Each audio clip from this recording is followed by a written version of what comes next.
size shirt you wear? Yeah, what size shirt you wear? Like a large. Okay, I'll pull one for you guys. Just use your phone, keep the time 15 minutes. Whenever they say stop, whenever they say a horn, do the horn. I appreciate you taking on that. Don't mess with that. I've been on the youth side circuit. Well, you were hired for college, so thank you. I know, right? So you guys are with McKinney, right? Yes, sir. So next year, I'll work with Tony, but I would like to make this a fundraiser. You guys would do this for us. We would make a donation to your program. Support me at first.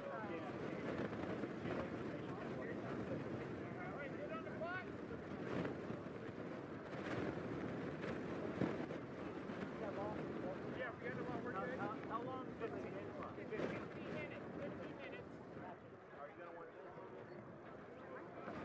Are you good? Yeah. Hour more? No? Thank you. Here for the start of the D2 playoffs, Heckma Harrison alongside Morgan Alexander. Texas A&M D2 takes on Tulane.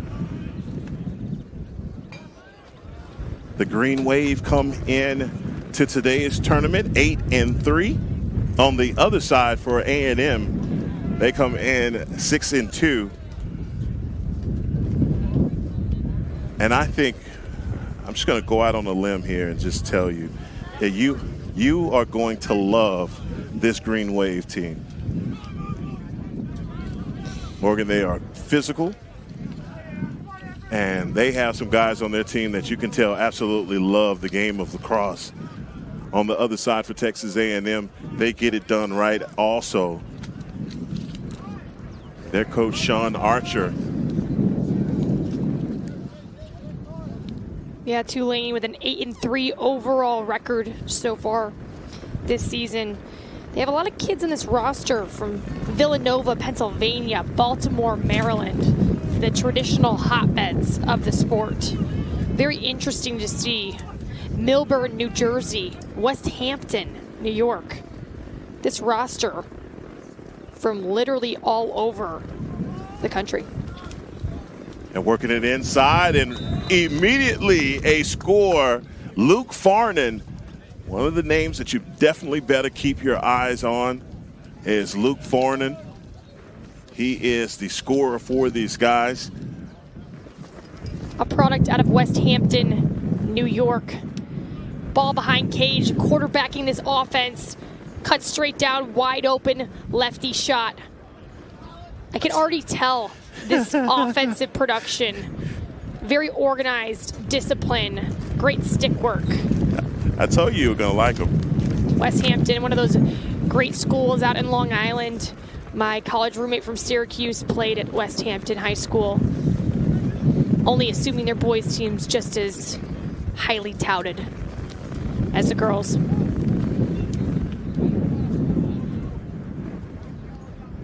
A&M now with an opportunity on offense. Where is that?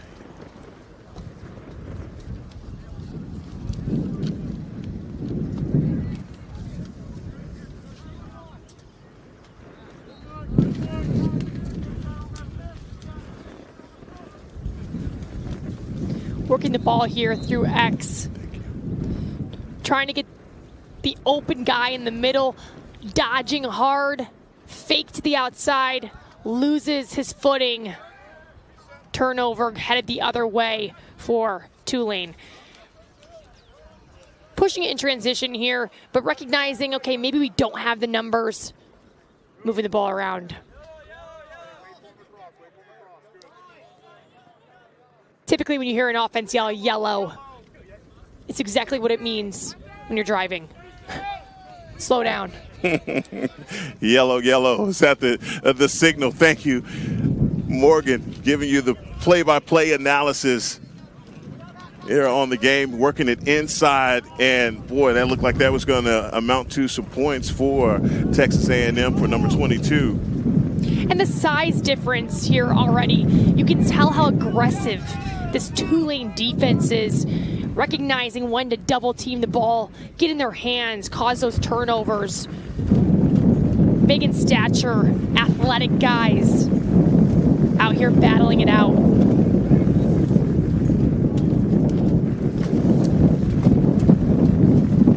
A lot of guys missing from this Tulane roster.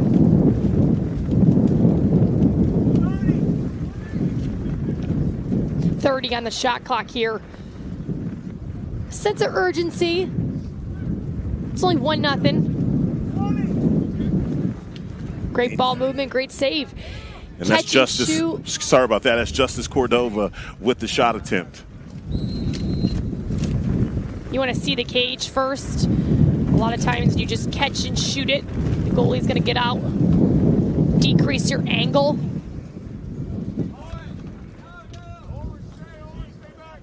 I'm loving the baby blue jerseys. Playing with some style today. You'll love to see that.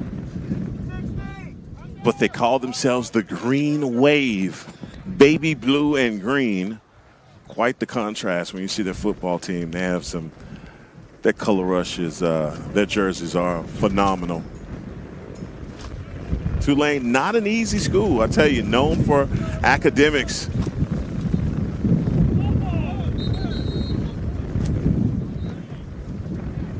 Tell you one player that I was excited to see here, don't see him out here, is number 1, Austin Stanley.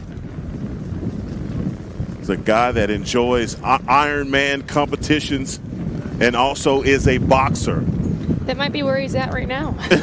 Well, one of those players that you know, if the guys take the gloves off, you want to stay away from number 1, Austin Stanley. As the wind's starting to pick up here in Melissa. Another shot attempt, as that shot is wide. Possession, though, is going to stay on this end. As Lisa is here delivering the lunch, smiles on everyone's faces. And the sauce. Thank you, Lisa. Great trail check there. Didn't even realize that the ball was gone after that trail check. Uh-oh.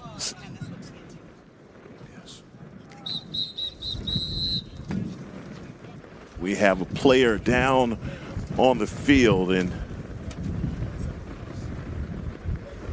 it's number 20. Let's just say he's going to take a break.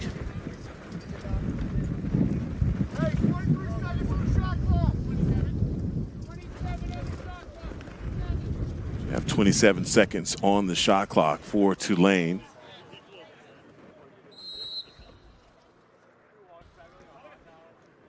As their coach for Tulane, Coach Louis LaCour.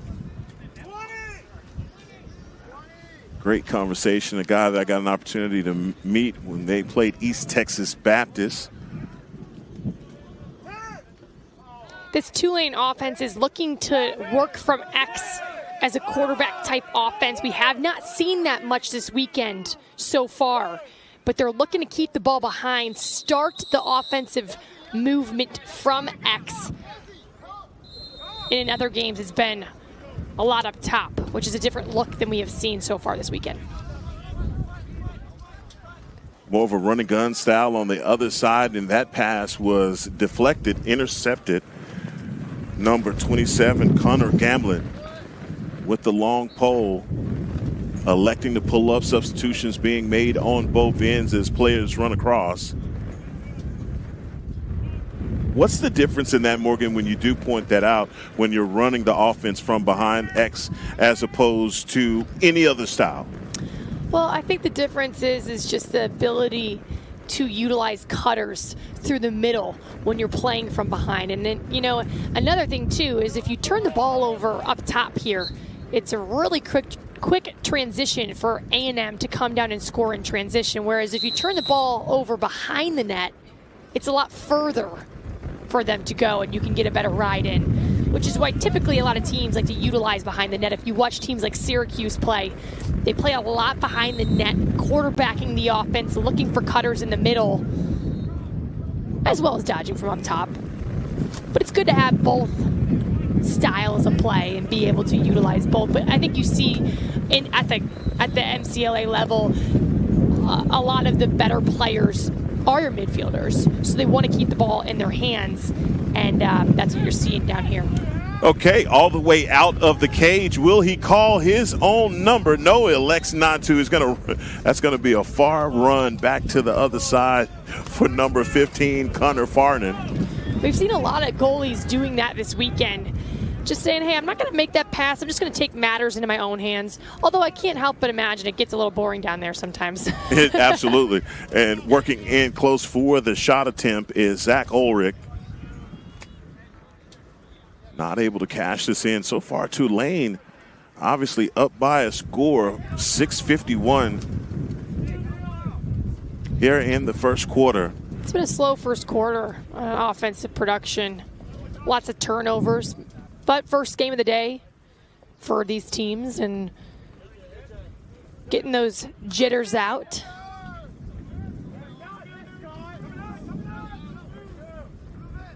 How about the speed, though, on this side? You could tell Texas A&M and Tulane, they got some guys that are down the attack. When they're working those clears, they are putting on the jets.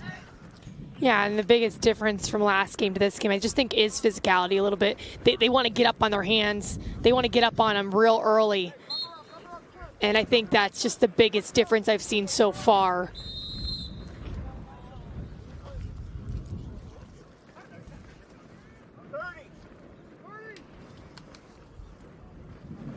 30 on the shot clock here. I know you can't see it, but whenever I can hear, I would love to reiterate that just so you can tell why are they doing the things they're doing. Are they forcing a shot? It might seem like it. Well, if you only have 10 seconds left, you kind of have to. 10 on the shot clock. Maybe they're electing to just dump here. Nope, they still on the brakes in under 5 seconds. Have to get a shot off. That's wide left of the cage and shot clock violation. But that's the look you're looking for there. He sizes up the defender, jukes him to his left, gets back to his strong right hand, and rips a shot. Not a bad look, just a great save. Little off cage. All right, Farnan all the way out of the cage again. Talk about being bored as a goalie. A lot of goalies are super athletic too, and you know they have the stick work that everybody else has, and it's fun to be able to show it, running the ball up the field and clearing it, being the one-man clear. The Green Wave with another possession here on offense. See who's going to advance till tomorrow. And Morgan, I think I heard some reports that this game, the championship series, may be played indoors. And that's another score for Tulane, working in close. That's number 46 with the score for the Green Wave. And that's Scott Cohen. Again, great ball movement. Ball starts up top, gets behind the cage, no-look pass, cross crease, easy finish. The reason why they're having success is because of their ability to have different looks on cage, not just from up top, not just from behind, moving it through, making the defense shift, and sending the cutters down the middle. Are you talking about tomorrow? Oh. Maybe they will be indoors. Maybe so. Maybe so. Yeah. Arlo Haynes trying to work at the face-off, but another face-off victory here for A&M.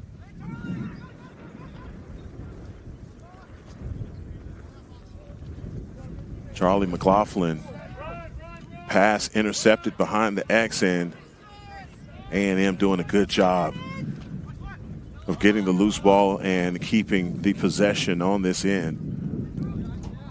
Turning back inside, great stick work.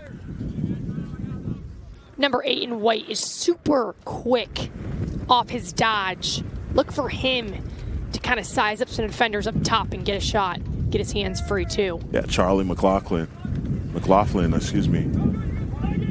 Has a ground ball there for Tulane.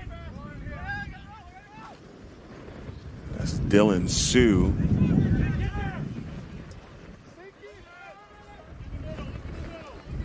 Errant pass on the substitution. Number 42 comes in and cleans the ground ball. That's Peter Whitlock.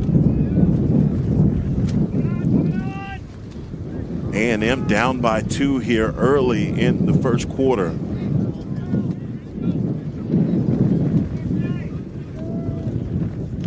I know it's still early, Morgan, but what are you seeing from these two teams?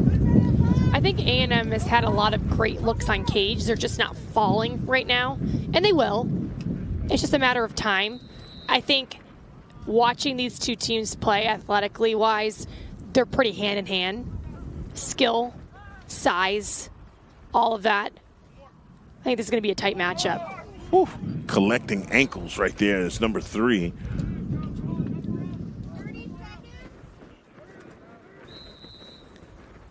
As we get another 30 seconds on the shot clock.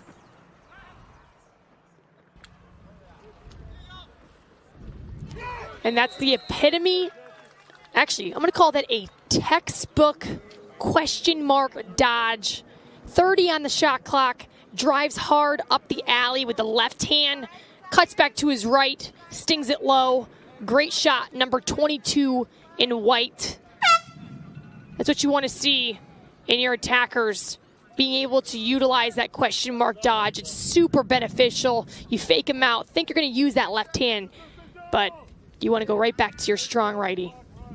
That's exactly what they did, and pulling to within a score. Texas A&M now in the first quarter, finally getting on the board with 2:30.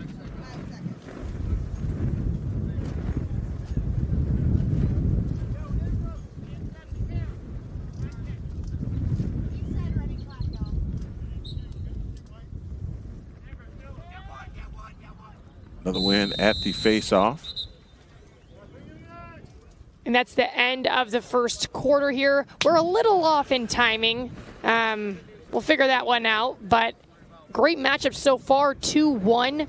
Very evenly matched. But as they go over to the huddle to take a break, we will do so too. We'll be back at it for the second quarter.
Action set to start here in Melissa.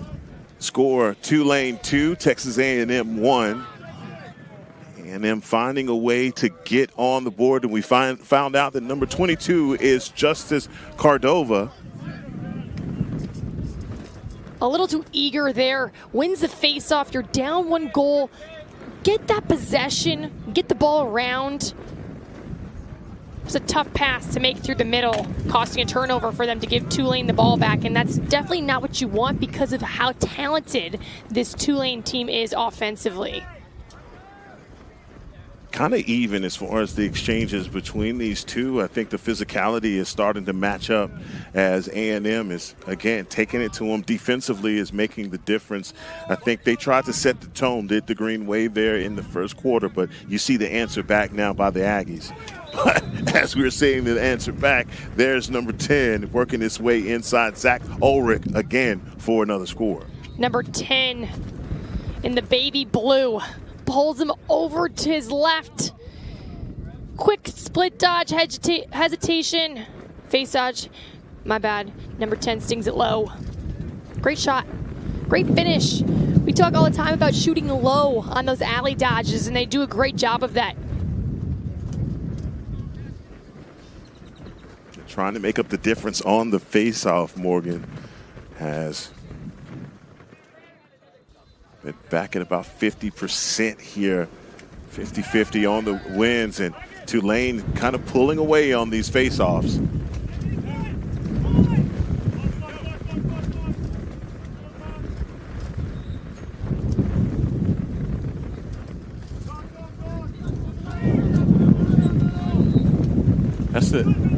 That is the thing about sitting next to you, Morgan. All kind of stuff starts to get delivered to the table. It's the magic. I should hang out with you more often. Yeah, things start to appear. Sometimes it's the coach in me. Sometimes it's a player in me. I don't know. How about the rear check right there? It looked like you have a guy that's beeline, and Charlie McLaughlin looked like he had a clear run at another goal. Great defense on that end by the great Green Wave. Again, A&M hasn't had a great possession. The last 2 times they've had the ball in offense have just been sprinting to cage, trying to push it in transition, and we do love a great transition play. Well, signals get crossed right there between number 2, Yazzie, and Delay. The second quarter just feels a little up and down, not very settled in comparison to the first. But again, these teams match up physically wise, athletically wise. They're very neck and neck.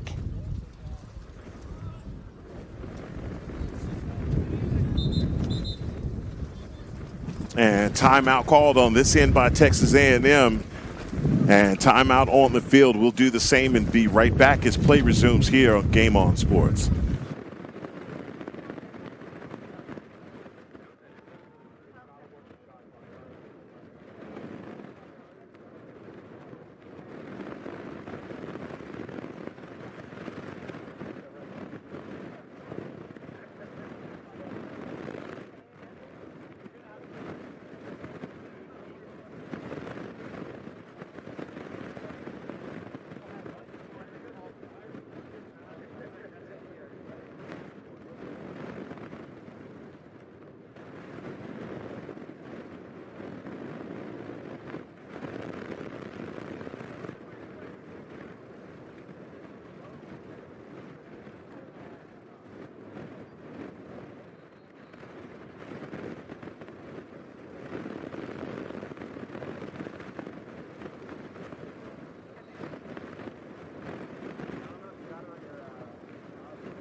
play number 5.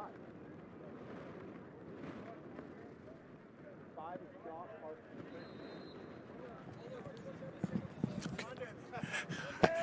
That's great. You might get credit in a goal eating.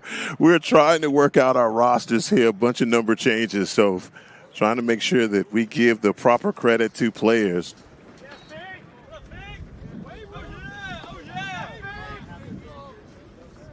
This play is resuming here in Melissa, working their way back inside. Boy, they had an opportunity. McLaughlin with a point-blank opportunity at a goal. Whew. Number 92, Logan Ambrose, just trucked the guy. My son would call hitting the truck stick button.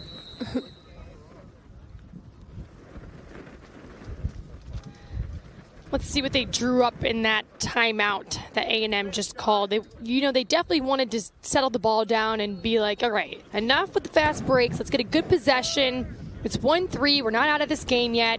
Let's get back in it, move the ball, have a better settled possession, and not give Tulane the opportunity to score again. Trying to get settled, but how about that? Going down on his knee is number 15. Another quality save there for the Green Wave. Connor Farnan. So far, absolutely holding up his end of the deal. The poise that Tulane has when they have the ball. Number 3 in the baby blue. When he gets the ball behind, it's a sense of calmness that I feel with his stick skill and his vision. That cut was open, just couldn't catch that ball through the middle, but that's the look you're looking for. He makes you think I might dodge, but he's just so poised behind the net, and it's truly refreshing to watch that type of lacrosse. See number 5 coming around the GLE, really facilitating the offense, getting back inside, hands free.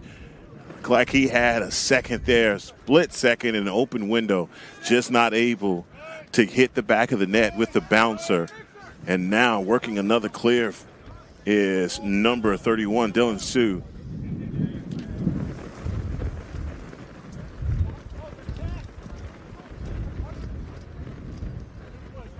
A&M tightening up this defense. A&M recognizing what they're trying to do. They know they're trying to get the ball to number 3 behind, and they're kind of shutting him off a little bit and trying not to allow him to carry the ball, which he just got the ball back again and is doing what he does best, feeding that middle. Oh, and what a pass inside, and you call it. Parker Williams with the shot from the freshman, Austin DeLay. And that's an excellent feed. Carries the ball from behind, comes across the cage, no-look pass into the middle, fires it low. Great play, unselfish play, and he knows it from behind. I am the quarterback of this offense, and I have to be able to see the middle at all times. And Morgan, that's a freshman attackman doing that. So he's playing like a veteran out there, and I think that's, really encouraging for this Tulane team to know, hey, I got a couple more years of this kid. A&M trying to work the possession, get the possession. Whistles blown. And push, possession going the other way. Another opportunity for Tulane.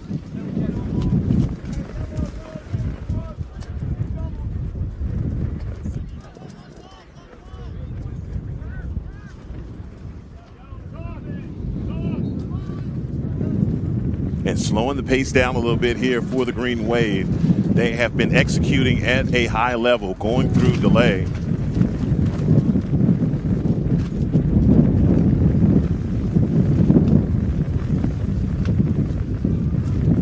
Now changing things up, going with 4, back to 3, catch and release. Boy, Coach, I think you like that. Yeah, definitely. It's a different style of play than we're used to seeing so far this weekend. They like to draw the defense, suck them into behind, thinking that the dodge is going to come from behind. So number 4's got the ball, rolls back to his left hand. The slide comes from up top, leaves the middle, and he's wide open.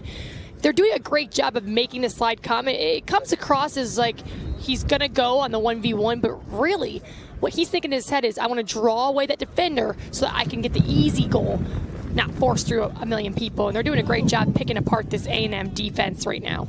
And they're doing that, and again, it's a part of the execution on these guys for DeLay and Farnan playing the two-man game and just keeping Texas A&M on their heels. And the score should be 5-1 right now. We're a little off, but just to reiterate that Tulane has really poured in the goals so far in this second quarter. Yes, they have, and that 5-1 score right now, I think that if you're on the other side for A&M, you've got to get something going offensively. All of the momentum is on the other side.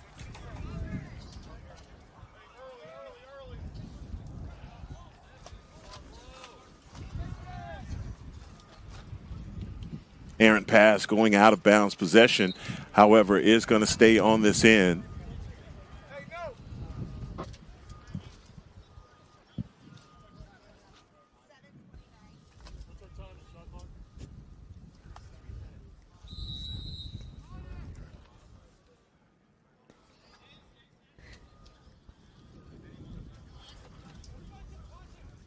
Another opportunity here for A&M on offense, working from behind the X is number 36, trying to get back topside. They're not allowing him to get his hands free. Ball comes out.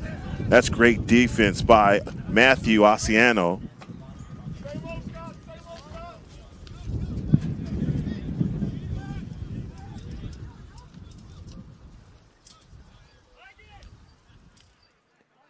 Little fast break here. Working inside behind. Boy, DeLay tried to catch him asleep. A little backhanded shot. Came across where he typically should be cutting with his left hand, kept it in his right. And so the only good look you have there is to shoot backhanded. Not a bad shot. It's an extension of your stick. It's a different look. Sometimes your backhanded shot's better than your weekend, so you got to use it.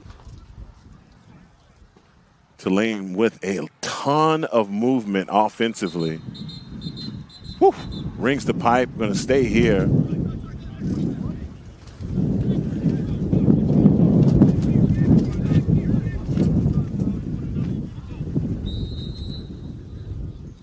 I didn't see the call. Did you see? I did not see the call. I did not see that one. I'm thinking illegal. Some sort of screen or something to get in the ball back. But nonetheless, A&M back on offense, getting an opportunity to make this more of a game here.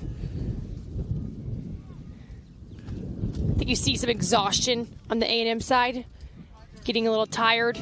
But the numbers are about even, Morgan. That's not like the last game where we saw where there was one team that had, two guys to substitute after each play, and obviously those substitution, the lack thereof, obviously cost the University of Texas at Dallas the game in the D3 showdown that we just had here. But boy, good job having that vision by Charlie McLaughlin.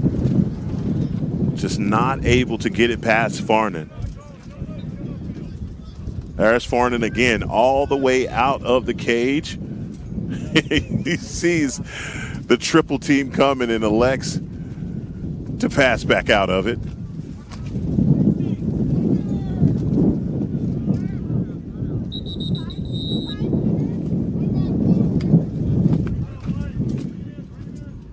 Like another timeout is called. They take the timeout on the field. We'll do the same and get our time corrected here on Game On Sports.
Ultimately, the question is, who wants to be a champion? Both teams making their way back onto the field. Heckma Harrison alongside Morgan Alexander. And Morgan, being a former Syracuse lacrosse player, I think you got to like this Tulane team, their execution, the way that these guys are playing defense.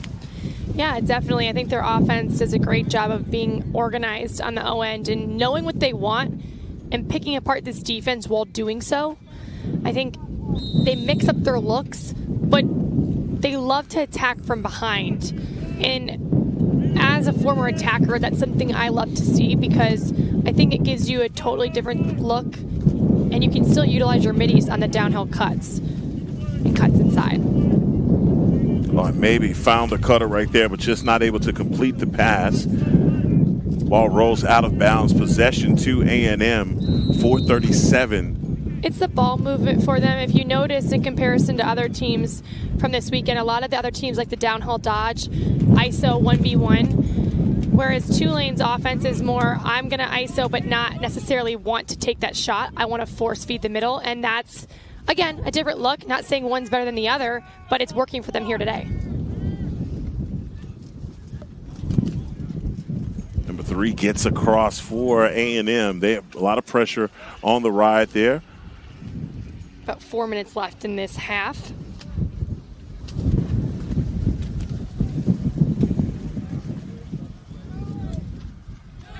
It's a great dodge right there. Number 8 in white. Realizing that the pressure was top side. Now, is this goal going to stand? That's going to be the question. Yes, it does. Great dodge there, though.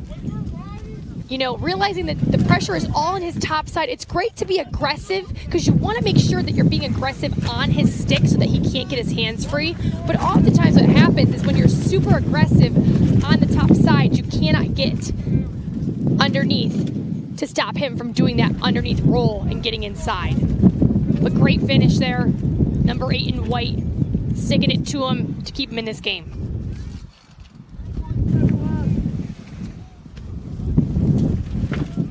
Back down at the face-off here in Melissa, Texas.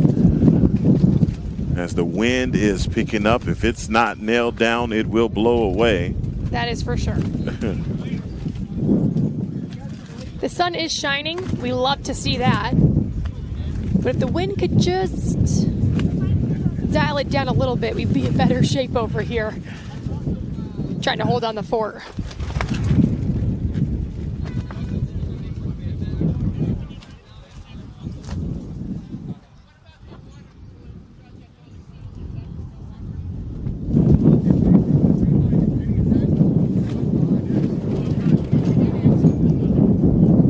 Got a lot of questions going on over here on the sideline. There's a lot of, just want to make sure we get everything obstructing the shot clock out of the way.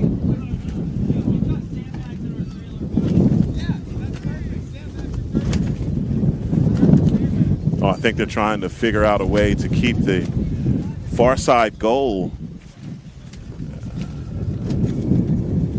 Now that's definitely an issue.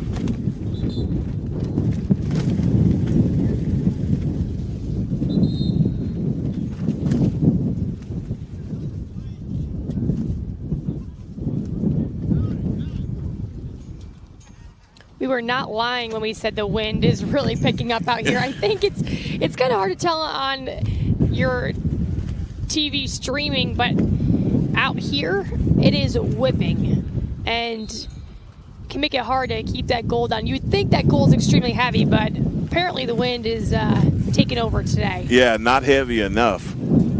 Have our producer and cameraman Trevor Van Dam up on a scaffold over here, and I just believe that the wind is going to take him away ultimately.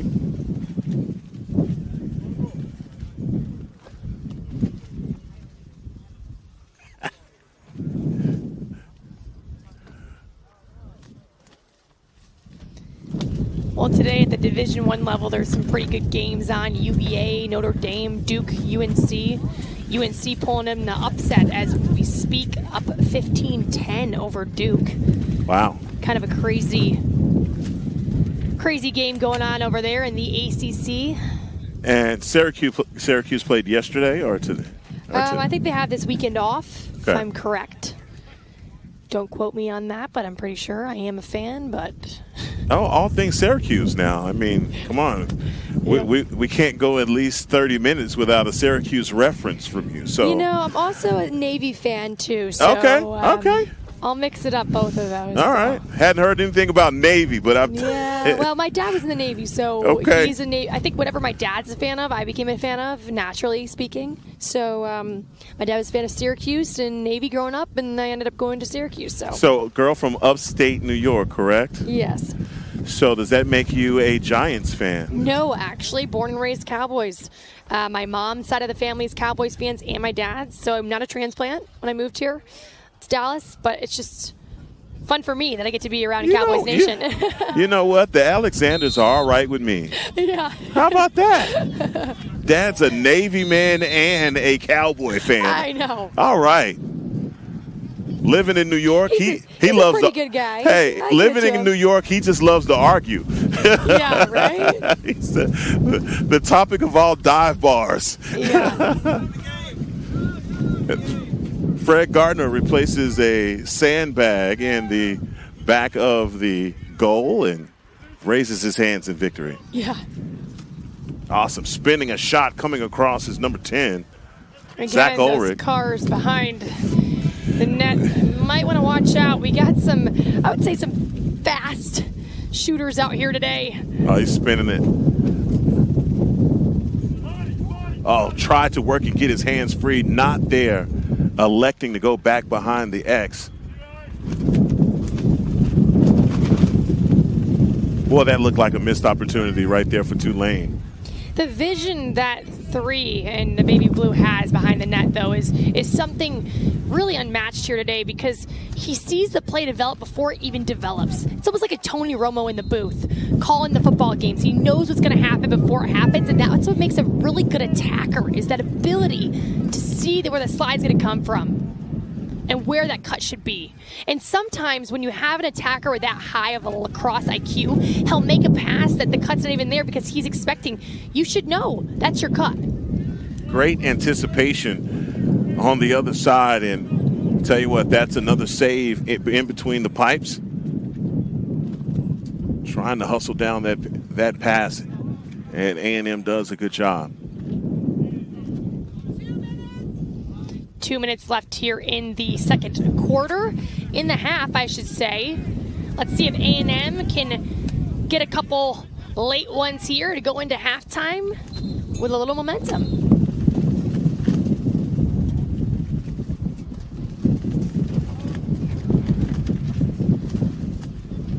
A lot of whistles here in this first half.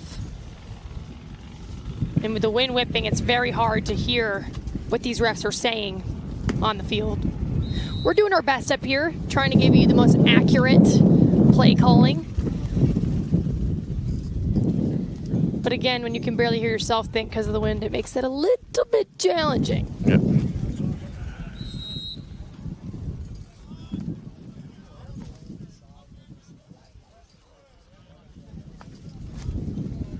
See the double team coming behind the X for Tulane, working it, trying to force these guys out high on the perimeter. Great defense on the far side GLE. Looked like they got the shorty on shorty matchup that they were looking for, but not able to take advantage as Ulrich staying step for step with Charlie Ozeda. Wow, the bouncer coming across by number 36, and the score. 36 in white, big, athletic.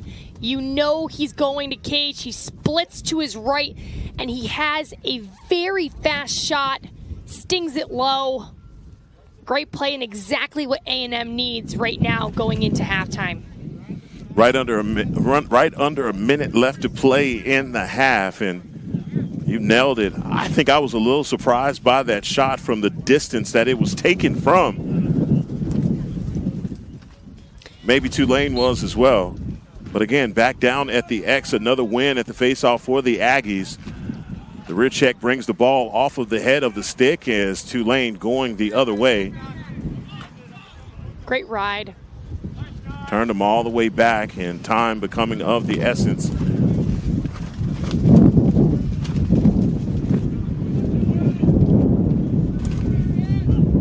Trying to work the clear. There's the turnover. Now going the other way are the Aggies. Not much time left here going into the half. A sense of urgency if you want to get a last shot here. Was thinking that maybe they would call a timeout, but they do not. Coach Sean Archer continuing to play this one out. Seconds left here. Well, they called one earlier. Maybe he's thinking, let's just utilize this. We have the ball. Do what we do best. Save it. If it's a tight game, you might need a timeout in the second half. Number 5 on the far side. Under 5 seconds. Shot attempt is off, down on the knee with the save, and that is the end of the first half. And so far, things getting close to end the half. Texas A&M making up the difference. What did you see there from A&M and the way that they were able to steal a little bit of this momentum? Yeah, I think Tulane had a couple missed opportunities. Great cuts, just couldn't connect.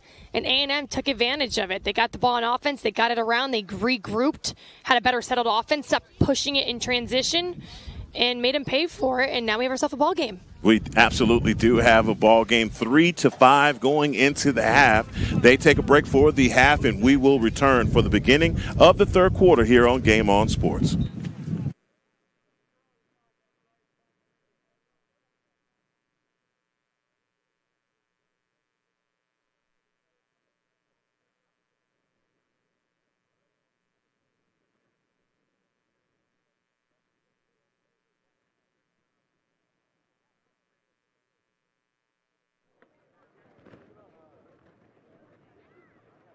Been changing as necessity dictates, of course, as we're trying to work around the weather here. Thunderstorms expected later this afternoon, so that's forced the brain trust here at the Lone Star Alliance to condense today's schedule and try to get all 6 games in today as quickly as possible. The backhand shot there by Tyler Wathen just missed as Thomas Wood stays in the game for Missouri State. We thought that we might see Trenton Meeks, the first-string goalkeeper for Missouri State, but Coach Kern, I think, feels comfortable to stay with the goalkeeper Wood as his Bears have a 15-0 lead. Yeah, and I think, I think they feel like they could dictate pace and don't mess with the chemistry, and there's plenty of lacrosse for tomorrow. No, and we've talked about that many times in the football games we've done. You get into a position where, as they say, you don't fix what isn't broke. Exactly. So Wood doing a fine job in goal right now. So Coach Curran is going to play his hunch and leave Wood in the game, as Missouri State controlling once again.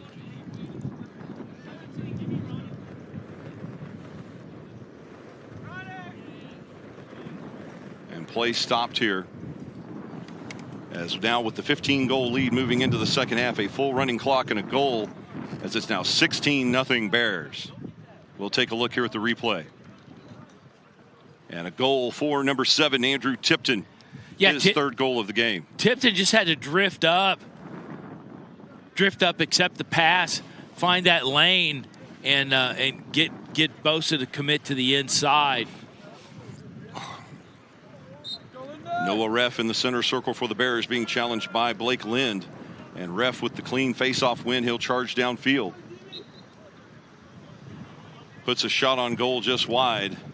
And Missouri State will control. They still have 76 on the shot clock as we approach 12 minutes to play in quarter number 3.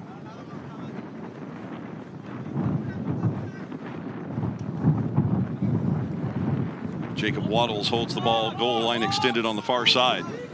Now he'll try to work around. Wrap around looking for the shot on the near side. Nice defensive work there by number 17 for the Tigers, Caleb Kearns. Yeah, Kearns just shut that lane down. You gotta like to see East Texas bowing their backs here. A shot by Waddles. And that's in the net as Jacob Waddles with his 4th goal of the afternoon. And that will now make it 17-0. The Missouri State lead over East Texas Baptist. And we'll take a look at Waddles' 4th goal of the game here on the replay. Yeah, Waddles with that the late slide coming in just found himself really in a one-on-one with Bosa.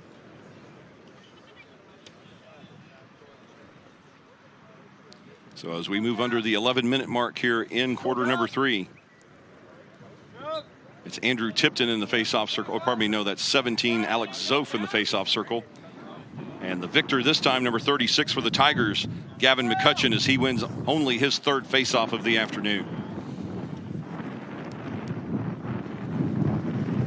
And East Texas State now the ball in the hands of number 13, Alex Hooks, as the Tigers still on the hunt for their 1st goal this afternoon in this Division II semifinal.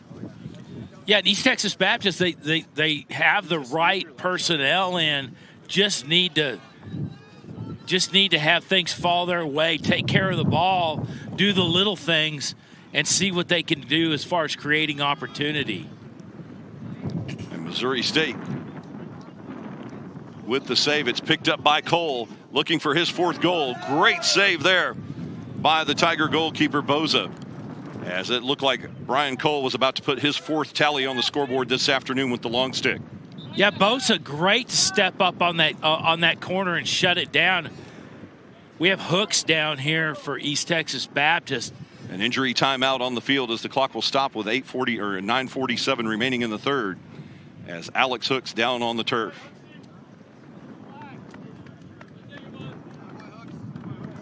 He'll get up and make it back to the bench under his own power. Looks like he may have taken an accidental shot in the helmet.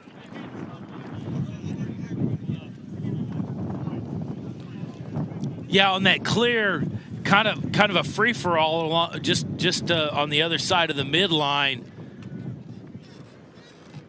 Both teams playing aggressive, and things are gonna fly and things are gonna land. And as we resume play, we'll have just under 10 minutes remaining in the 3rd, as Missouri State will be in control. Clock winding now as Carson Ebert will put the ball back in play. A fresh 80 seconds on the shot clock for Missouri State.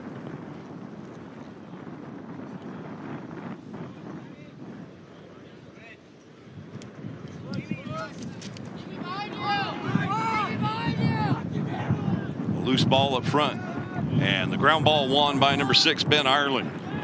Yeah, Ireland comes in on that check. Ireland looking for Tyler Wathen, and Wathen can't find the handle on the ball. And the unforced error returned the ball back over to Missouri State as the clock continues to wind now under 9 minutes remaining in the 3rd. Again, the little things not getting taken care of.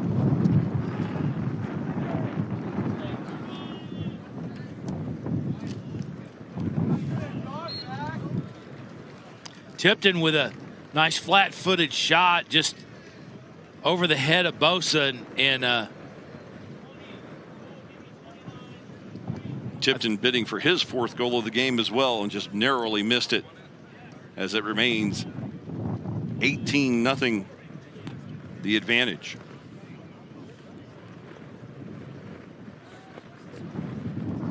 Or no, pardon me, 17-0 is the score.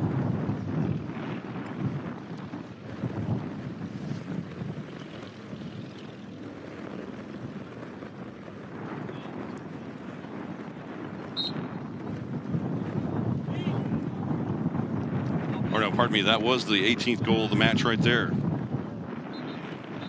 So now 18-0 the advantage, and make it 19-0 as the floodgates now open for Missouri State. Yeah, ref with just an open run in and takes it from about 20 out. So ref now with his 2nd goal. And again, we talked about this at half, Brian, and really it's just philosophies of programs heading in different directions, and you know, nobody to fault this in the least, and you know, Missouri State's doing what they came to do, and East Texas Baptist is doing what they came to do, and you know, you just want to see East Texas have some, you know, be able to walk out of here with some successes. Ball controlled on the near side.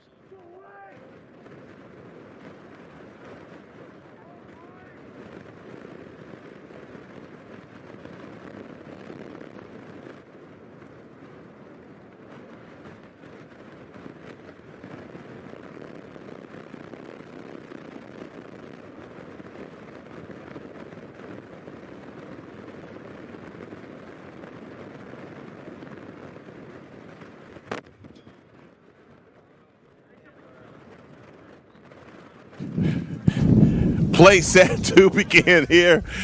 And Melissa, we have wind taking cameras and microphones. Yeah, it's picking up over here, that wind. And, it's been an interesting one for us. Just trying to hold down the fort over here. That's exactly what it's called, holding down the fort. And right now, Tulane, obviously in that first half, they saw their lead diminish because Texas A&M stole a lot of that momentum, started to play physical, took it to them in the ground ball wars, and obviously pulled to within 2, and now with another opportunity to pull to within 1 early here in the second half.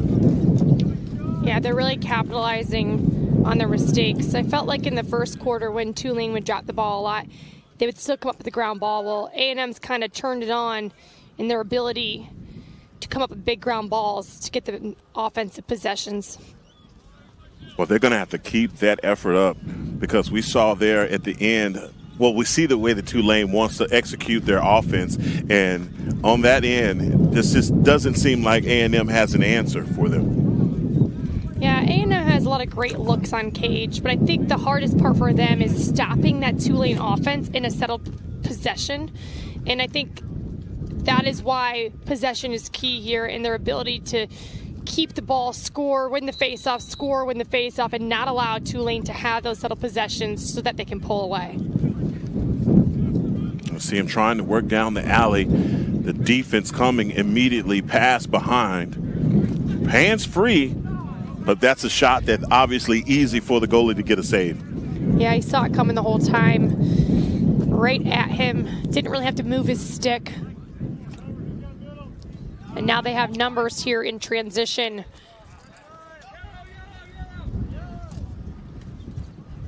And they called a yellow, which we said is slow the ball down, and then they go and force a pass. Again, seeing a little bit more sloppy play for Tulane than we did see in the first half. And I'm not sure if it was the complacency, because it has felt like Tulane has dictated this game so far, the momentum, but it's starting to shift a little bit towards A&M. Here we are, 12:49 here in the third quarter.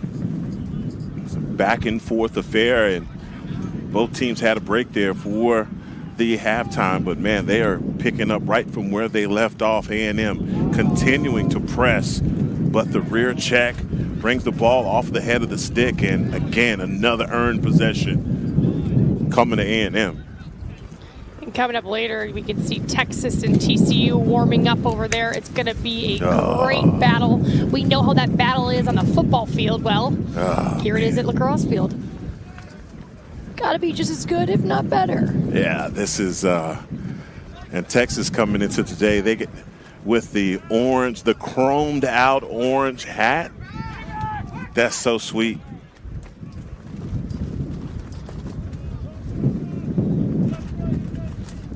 Again, poised. Number 3 in blue, just really dictating the offense. It's a great look. 22 in blue, didn't even see it coming, but he saw the skip pass backside, no look pass, almost faked out his own teammate, but that is the right look.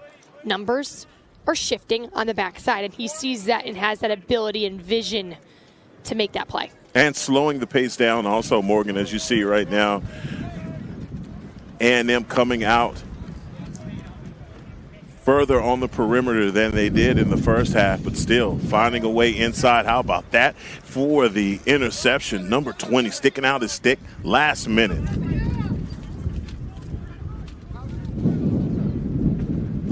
Oh, looked like he was in close enough, but that's great defense. Great ground ball on the other side. Not number 8. 2 doorstep back-to-back saves. No changing of levels. Just stuffs them high to high. We got a flag down. Flag obviously against A&M as they continue to let them play. Number 10 coming down the alley. Will he shoot it? Essentially a free play right now for Tulane.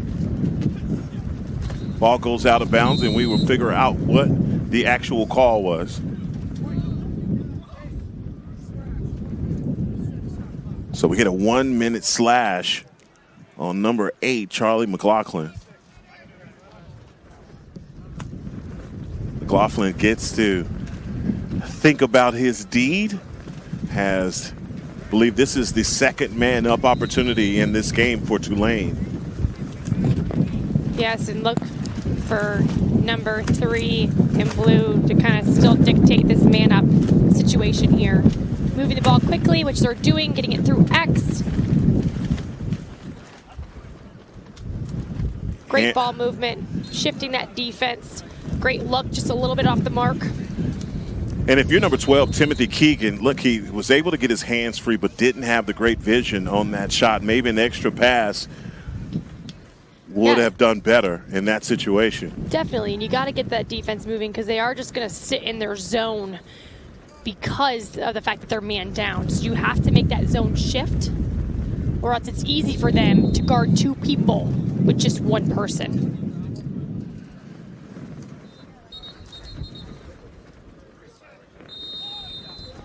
Crease violation there, ball back to A&M. Pushing it in transition, another almost turnover.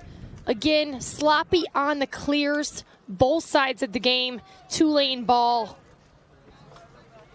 Luke Farnan, number 4, working on the far side, GLE. How much patience will Tulane have? Looking over the top of the crease, inside with the bouncer. Boy, not able to get to the back of the net. It's a great job on defense by Texas A&M. Yeah, great saves. It's a point-blank shot. And another turnover going back, Tulane ball. It's just tough because Tulane really is moving the ball well and getting good looks on cage. Just they're not falling. Great saves. That's definitely a frustrating thing for a very talented offense when you are moving the ball well and you are getting point-blank looks, but you're just getting stuffed. The momentum and the time of possession definitely favors in Tulane's favor, but the score is not showing how much Tulane has had the ball this entire game. And that's frustrating, especially when you talk about how quickly goals can be scored. So you're only ahead by 2 goals, and in this game, it just doesn't feel like that's enough. 100%. And, you know, there's been times as a coach that I've coached games where we had the ball almost the entire game. We win by 1 goal. And it's like, we shot 0 for 15. And at the end of the day, the score is not going to show what the game looked like. Because if you watch, you're like, oh, this team's definitely up. But it's like, not really. We can't score. The looks are there. The passes are there. Just their goalies having a heck of a game. Really is, and A&M has probably got to be asking themselves, what do we have to do? They're getting the offensive possessions to bring them back into this game, but just not able to execute. Number 5, again, showing so much love with that stick. Long pole, goal! Oh, fire in the hole with the score. Yeah, you always love to see a long pole goal, and he was battling out over here on the sideline, getting that ground ball, and he decided, okay, no one's going to respect me. They think I'm going to pass the ball off. I'm going to rip a shot from outside, shoot it low. Every long pole typically shoots pretty low. It's a great shot. And again, no one's going to slide to you. Make him respect you. And as a coach, just talk about, and former player, the velocity that comes, the difference between a short stick and the long stick, the velocity difference between those. Yeah, we talk a lot about highly touted players, and I think Kyle Hartzell, he was a long stick defender, and he had like the hardest shot in the PLL. And there is more velocity behind the shot with the long pole, but it's a little bit harder to shoot with one of those. So it is pretty cool when you do see them get their time on the O end. There's not as much control with the long pole as the shorty.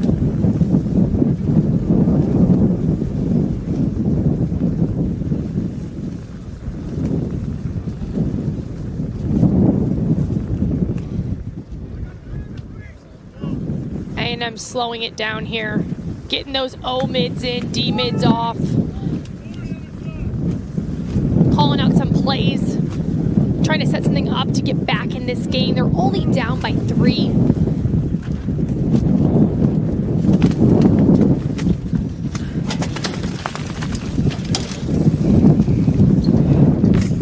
Whoa. Whoa. We almost got taken out by the... Yeah. I tell you what. I think the canopy is done. Yeah. For the day. It's go ahead and take the rest of the day off. As long as we're safe over here, that's all that matters. Wow. Oh God. Yeah. Let's just say the canopy is done for on this end.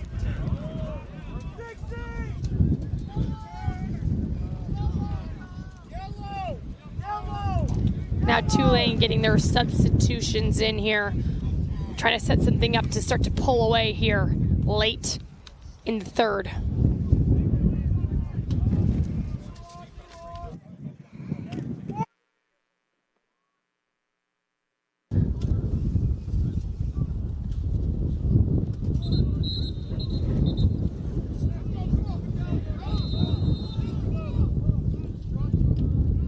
Another turnover for Tulane. You cannot ward, you cannot use your arm to push off a defender.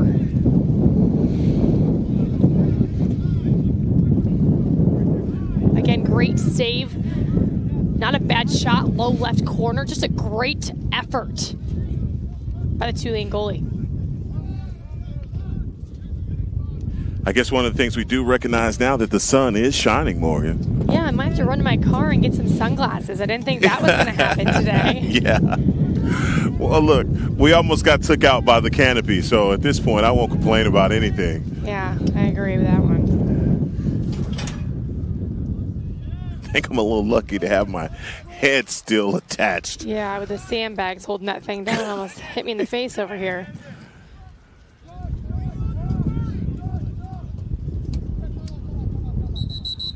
And on our other game, Missouri State just completely demolishing East Texas Baptist 22-2, 22-3. They got a running clock going on over there. Game should be wrapping up pretty soon. 22-2. What a beatdown.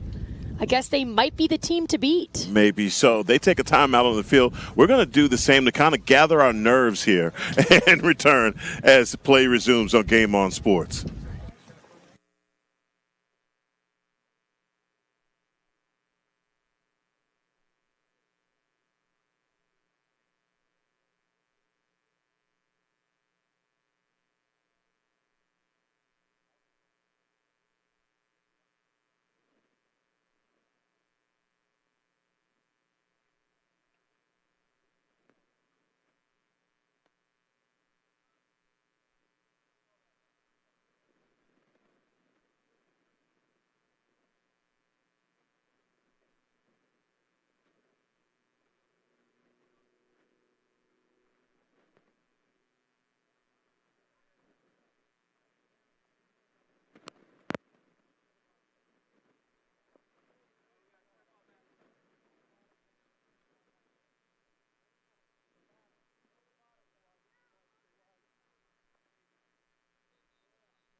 Play set to resume here for the third quarter.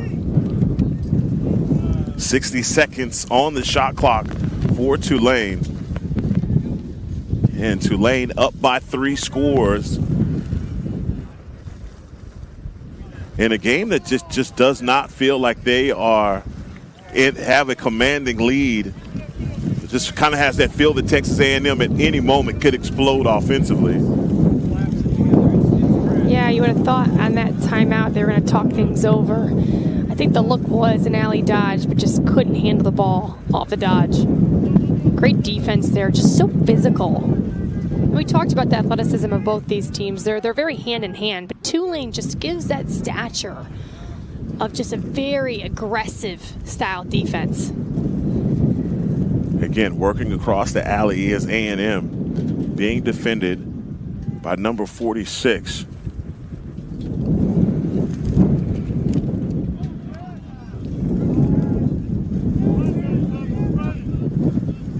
Job just continuing on defense. I think the ground ball is obviously favoring Tulane. Not a lot of extra possessions happening right now for Texas A&M. They are one and done.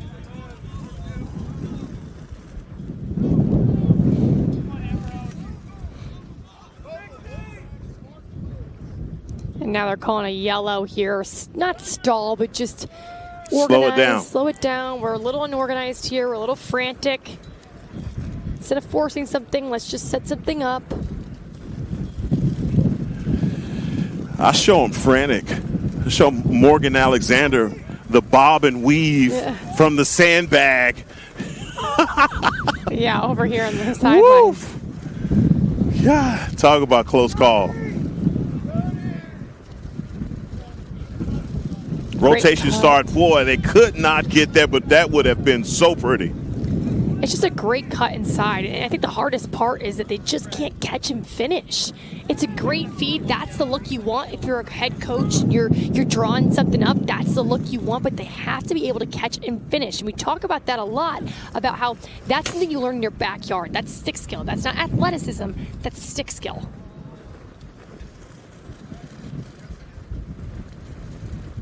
Another stolen possession there for A&M.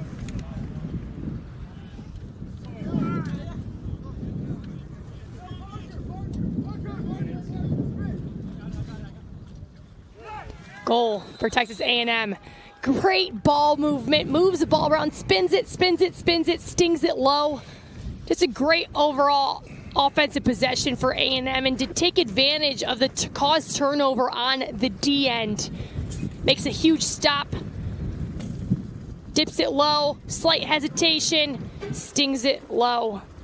And we have ourselves a ball game. And like I said, the momentum has gone back and forth, shifting, and then going for Tulane for a little bit. This game is far from over. You know, about 2 minutes left in the third quarter, but you still have a whole fourth quarter to go. We have a lot more lacrosse to play.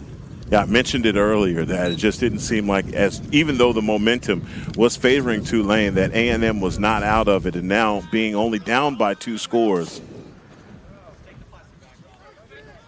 Let's see if they can continue to execute and get back in this game. And it still feels like Tulane's had the ball majority of the game. It's just they have not capitalized on their offensive possessions and put points on the board ultimately, and A&M has started to crawl back in. Substitutions being made by Tulane. Boy, trying to work his way back inside, play big boy ball. Ends up losing the possession.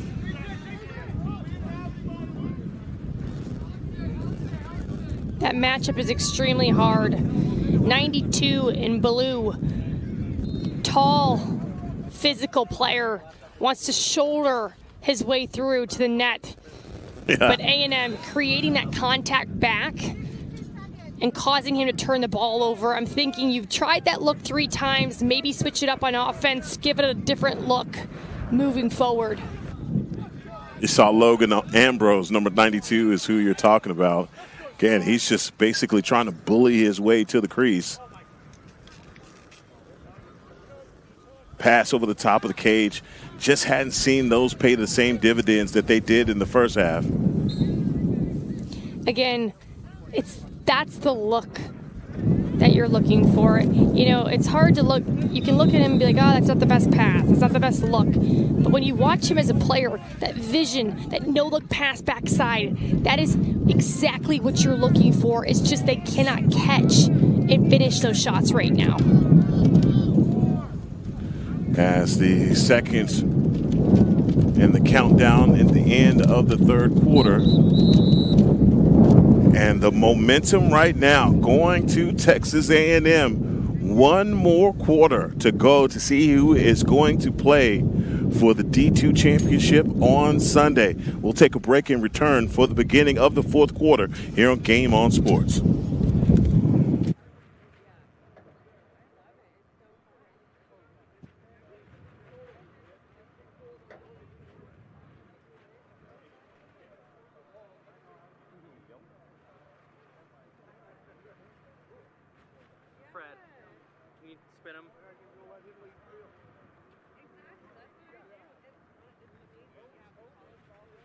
Loosen the bottom one a little bit. Think. Spin it.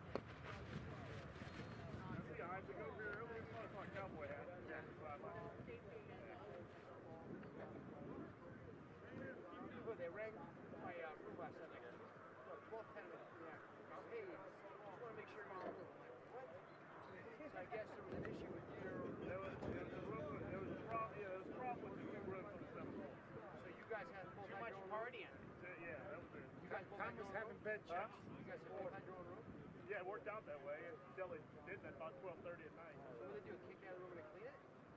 We moved over this morning. They had a confusion about the desk had a confusion about giving out the cards. They mistaken the names and it was a mess. So. And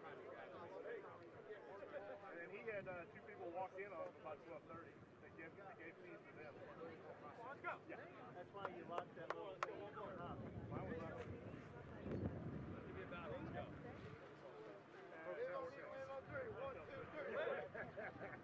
They left the light on.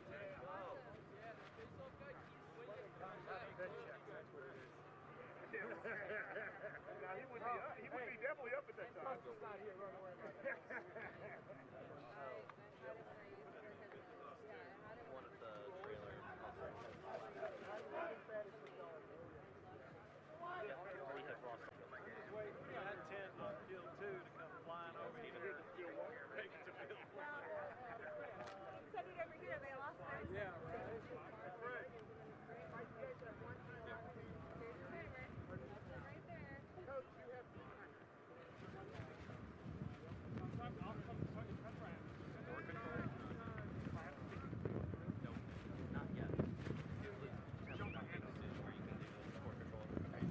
Back down at the face-off to begin the fourth quarter. Heckma Harrison alongside Morgan Alexander. And we start the fourth quarter here. Yeah. And this is, we're in a situation where this has been a ton of back and forth, and A&M stealing some of the momentum there to end the third quarter. Tulane having to do everything that they possibly can.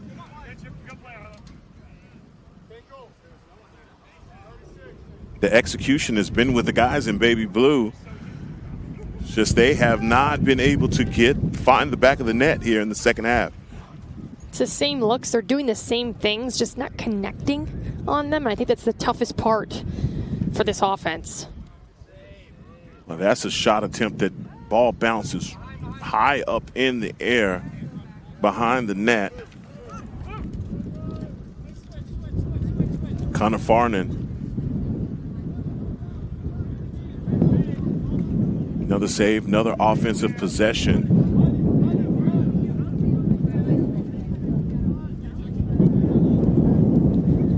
It's been kind of a drought for Tulane offensively. They need to spark something here, get that offense clicking as they were in the first half. They're shutting off their major players.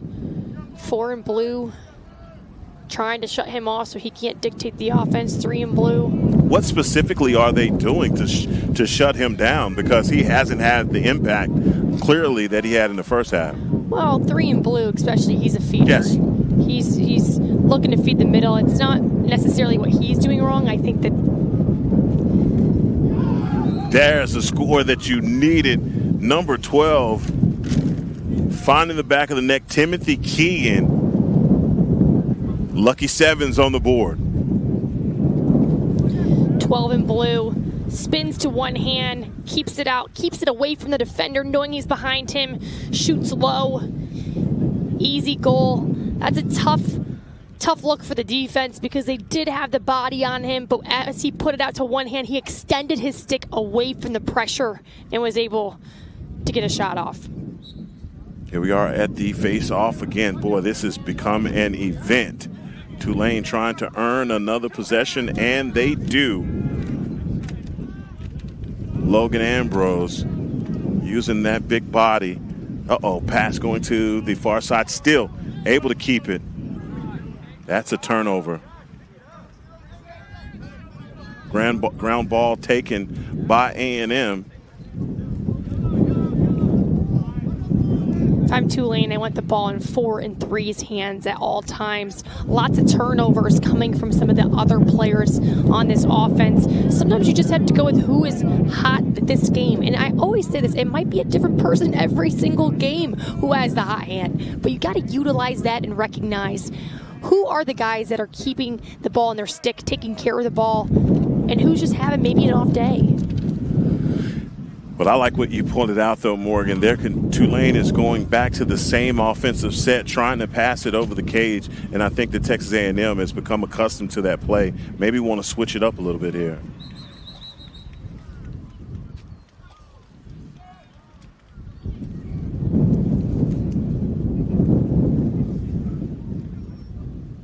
Possession going to stay down on this end with A&M. Number 5 for A&M bringing the ball inbounds.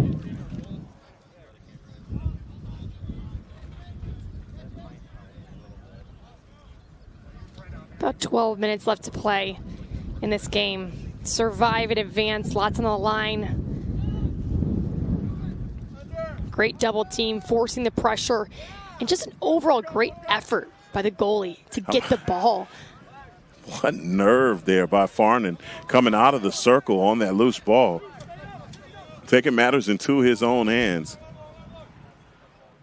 Boy, in close, number 3, trying to sneak one past the goalie right at the crease. Possession, though, stays on this end with the green wave.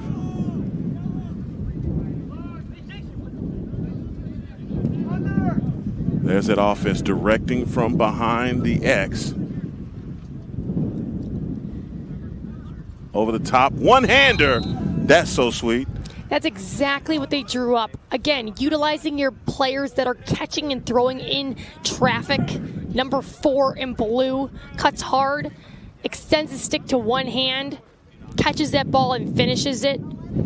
Just a great backdoor cut. He had a cut earlier in that possession that he was wide open, but I think it was a good job of the Tulane offense to just get it around and say, okay, you were open there, but we might get another open look down the, deeper in the shot clock, and they did.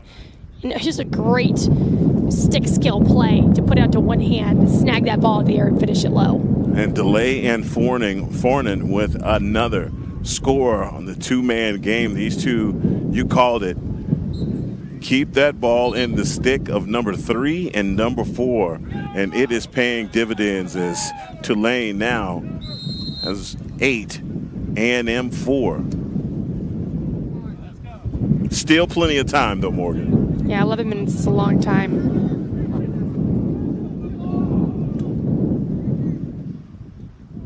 Who's going to work for the ground ball? Finally corralled by number 12. Whistles. Crease violation. A&M ball looking to push it out in transition. You can't dwell on a play like that. You step in the crease, you got to get back in. Don't allow that transition to happen. Great defensive play. I'm feeling that sense of aggressiveness this quarter with Tulane's defense. They're sliding early. They're getting the back checks. Even their goalies coming out of the net and making plays. The defense is really holding their own here early on in the 4th.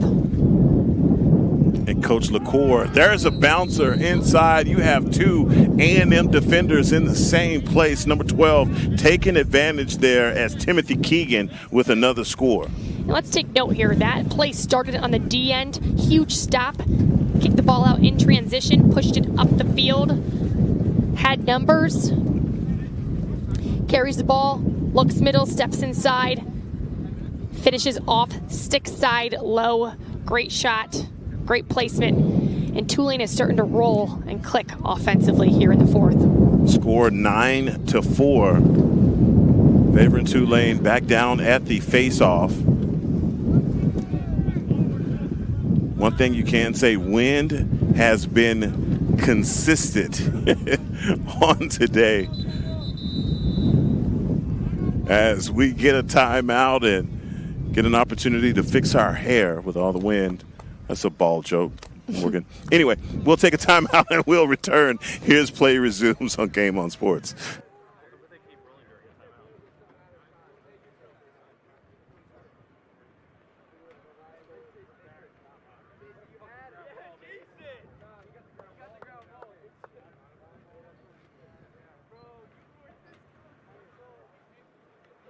I'm just ready to like lean into the wind. Hey, time on quarter, ma'am. 10:05.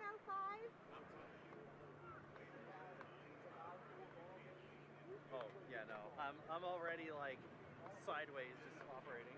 Are you slightly terrified? That's a little scary, especially when it really gets going. You can feel the whole thing vibrating as well. At least you don't have one of those flying. True. Flying out of here. I was worried about you. What if I turn off the brakes? What's all that actually? Hey, I'm excited. Look at that thing. We're on camera. We're trying to keep so much light. Yeah.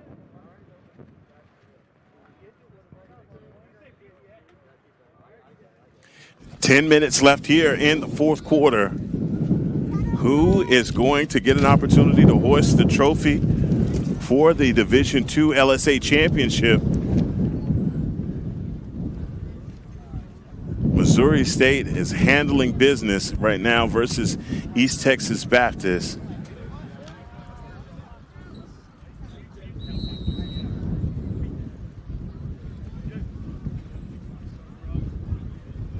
We are headed towards a great game.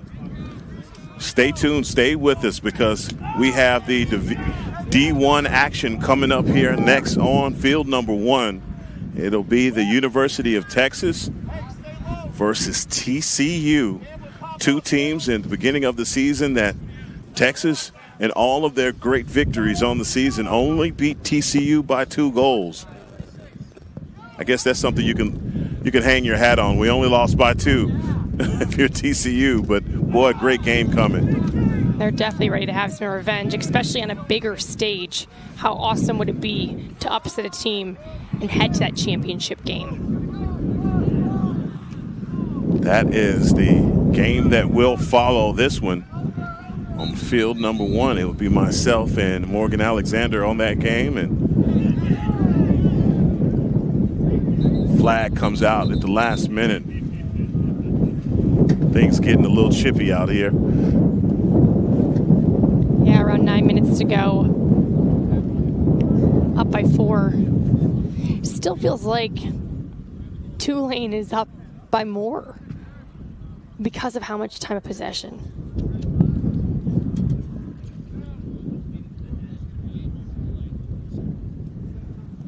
Delay penalty, 30 seconds. Coming on number, looks like they got a 23 or a 0. I think it was 23. Oh, no, 0. I heard 2-3. I heard 2-3 what he said Yeah, when he okay. came off, but 2-3 is not the one kneeling in the box, so we'll go with 0. Well, 2-3 is in between the pipes, so I guess they elect to give it to 0. So absolutely completely understandable there. Get another possession by Tulane. As Morgan, as you pointed out, they seem like we spent a lot of time on offense with the green wave as the roller goes across the cage. Possession staying on this end. Another good man-up opportunity for Tulane here to just kind of slowly but surely pull away from this A&M squad.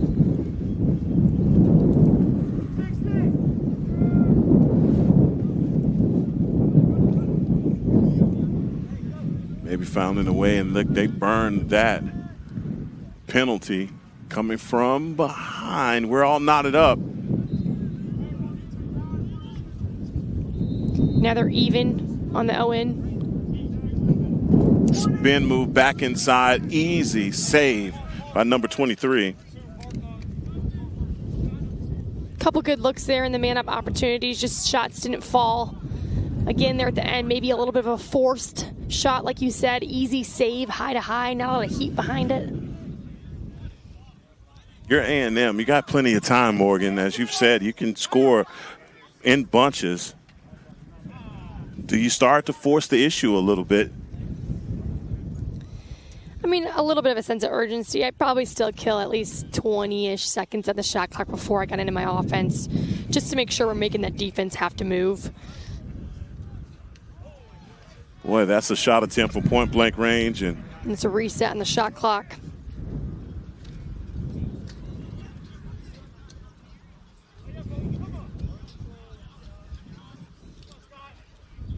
Well, just working so hard on defense is Tulane.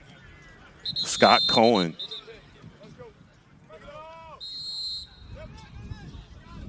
A penalty and possession going the other way. 27, shot out of a cannon.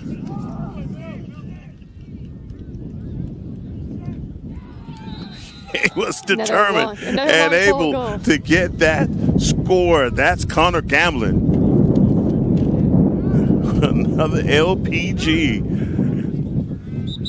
The long pole goal and timeout on this end for A&M, as right now all the momentum is favoring the guys in baby blue as the fourth quarter belongs to Tulane. Timeout taken. We'll do the same in return as play resumes.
Yeah, no.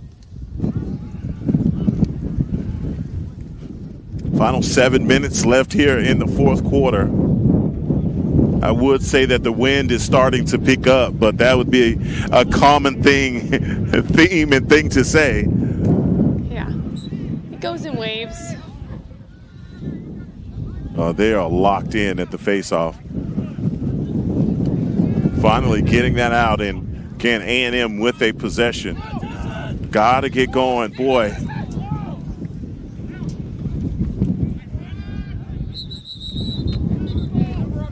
Get a push with possession, staying on this end for A&M.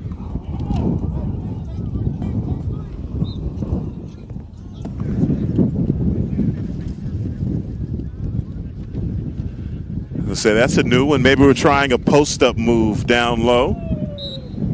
Another turnover for A&M on offense. They know it too. Smashing a stick on the ground. Just those are the possessions that you can't let get away from you, especially out of a timeout that you just regrouped.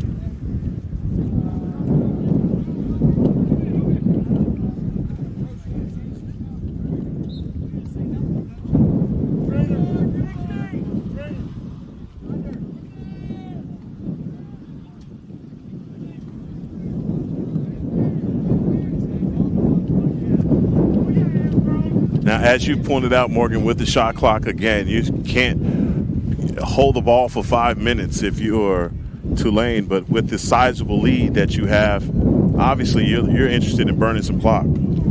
Definitely. I think getting through that shot clock, there's no real sense of urgency offensively. And that's the dodge they've been looking for all day long. I think 92 in blue has tried that same thing 4 or 5 times. Finally works for him. He gets the ball up top, slight hesitation, rolls back. He wants to keep it in his strong hand, right hand, uses his body, shoots high. Great shot, but good awareness of where the pressure is coming from without even having to use his left hand. You know, if I'm A&M, I'm sending that slide sooner and being even more physical. He's bigger in stature. It's going to take a little bit more than just maybe one person. Yeah, he's just to knock him down. He's rolling off guys, rolling off that pressure. Yeah. Not going to knock that guy off of his square. Great job there by Ambrose.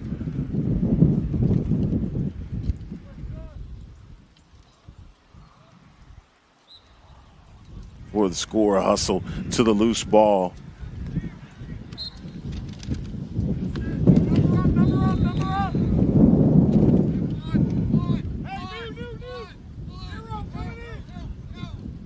And another shot at close range, but not able to hit the back of the net. It's one of the better looks they've seen in a while. Just stepped down in front of the cage, just not on the mark. And Cordova, he got the first score for A&M. Really hadn't heard much from him since the first quarter. Uh-oh, numbers here. Easy finish. They're just starting to pick apart this A&M defense. It's tough there. Balls in transition. No numbers. 22 in blue. Sees the opportunity. Says, I'm going to get one myself here. Gives a little fake high. Puts it between the 5-hole. Easy goal, and they're really starting to pour these goals on him late in the fourth. And number 22 is Parker Williams, the junior midi.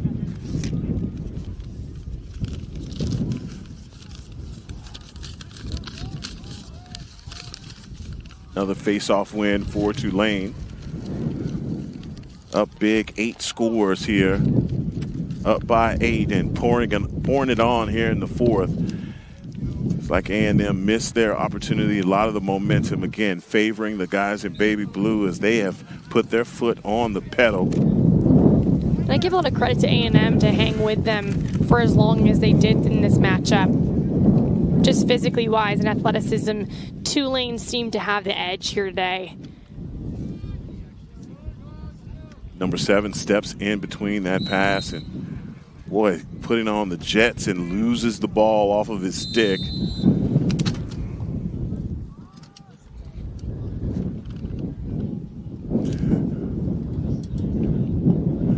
Another offensive possession here. A little under 4 minutes to play. Look for them to just kind of take their time, see those cutters in the middle. Flash cuts around the crease. But A&M comes away with this ball. And we talked about this yesterday. You know, when you get up by more than 5, 6, 7 goals, you don't want to see teams start to do things that they've never done before. You want to stick to your guns, realize what's working for me. Well, tried to get a 5-0 goal and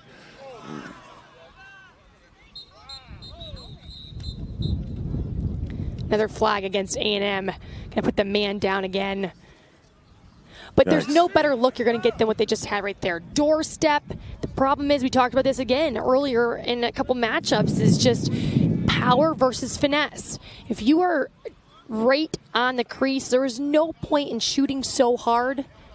Realistically, you want to shoot around the goalie. He's going to step out on you, and you want to be able to pin it low instead of just shoot as hard as you can from that angle. They've had good looks on cage, just their shot selection hasn't been fantastic. And Tulane's just starting to pull off in this game, and Like there's going to be a showdown with Missouri State tomorrow. And they handled who they played today. So yeah. I would say that that's going to be a very tight matchup tomorrow. One that'll be definitely fun to watch. And guess what? You won't have to deal with the wind, Morgan. Yes, these games will be inside. Levels the playing field there a little bit. Better for us. Much better for us. Papers aren't flying over here. Tents aren't flying off, almost hitting us over here. So it'll be more enjoyable for us for sure. Yeah. But nonetheless, these two games so far have been very interesting. Started off tight. Some games or some teams have pulled away.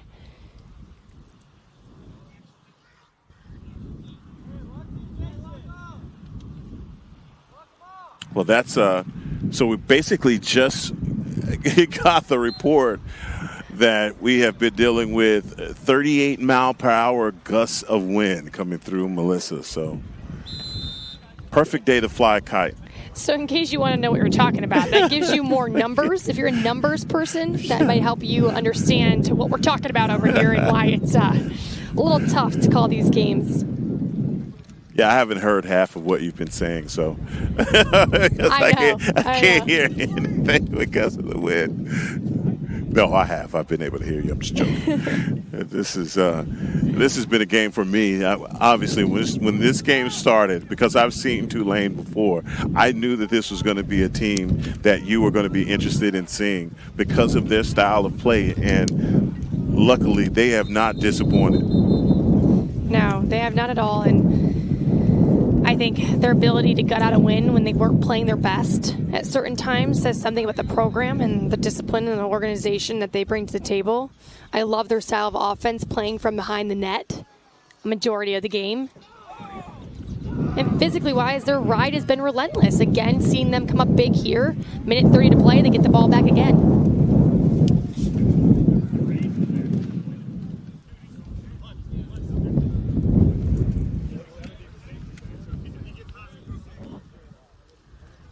Make sure you stay with us for this next game. I promise you it will not disappoint. The undefeated Texas Longhorns take on the Horned Frogs from TCU.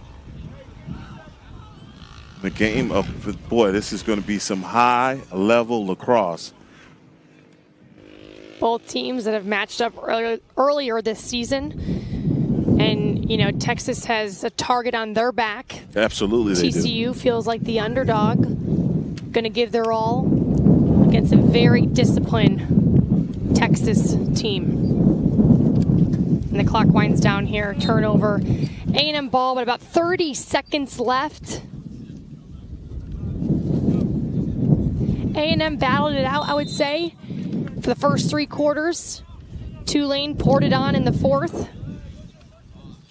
But overall, two physical teams.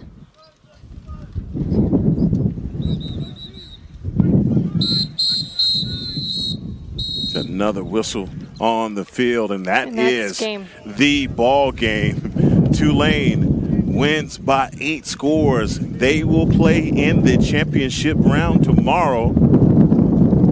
Be indoors, and this was one game that I think Tulane, for not a second, obviously led in this game and just continued to pour it on and was just relentless in their pursuit of ground balls and defending. A&M just didn't have an answer today. No, they didn't. And, you know, they had a lot of great looks. We talked about that a lot. Offensively, it just was tough for them to connect when it mattered. And when you go scoreless and let Tulane go on a 4-0 run, it just seemed like they couldn't come back from that. Yeah, they could not. And so I ask you, look, stay with us here. We have a great Division I game coming up. We'll have to nail things down again for the final game here in Melissa on today. Championship weekend is upon us. Sunday, everyone playing for an LSA title. TCU, Texas, coming up next on Game On Sports.